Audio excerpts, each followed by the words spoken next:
Hi అండి, నమస్తే. Welcome to Shirin jute world. నేను మీ దుర్గానండి.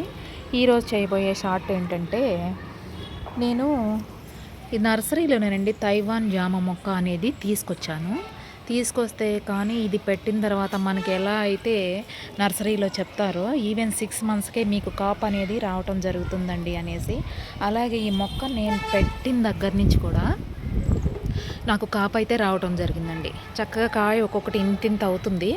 అందులో రెడ్ కలర్ అండి, లోపల చాలా తీయగంటే తీయగా ఉంటుంది. చూసారంటే ఇలా ఫ్లవర్స్ వస్తున్నాయి, పిందెలు పడ్డాయి. చూసారా, ఇదిగోండి ఆల్రెడీ ఇందులో పిందెలు పడిపోయి ఉన్నాయి అన్నమాట. కుండీలోనే చిన్న చెట్టుగండి ఇలా చేశాను నేను. ఎలా పడ్డాయో కాయలు అయితే చూసారా మీరు. అలా ప్రతి ఒక్కటి కూడా ఎంత నీట్గా అంటే ఎన్ని కాయలు రావటం జరిగిందో చూడండి. ఓ పక్కన కాయలు ఉన్నాయి, ఓ పక్కన అయితే మళ్ళీ ఫ్లవరింగ్ రావటం అనేది కూడా జరుగుతుందన్నమాట. మీకు కూడా నచ్చితే ఇలా ఈ జామ మొక్కలను అనేది తైవాన్ జామ మొక్కల్ని తెచ్చుకుని మీరు కుండీలో కూడా హార్వెస్ట్ చేసుకోవచ్చు. నేనైతే ఇది చూస్తున్నాను కాబట్టి ఇయర్లీ 2 టైమ్స్ అయితే ఇలా కాయలు రావడం జరుగుతుందండి. నేనైతే ఇలా కుండీలో పెట్టి ఈ తైవాన్ జామ మొక్కను ట్రై చేశాను.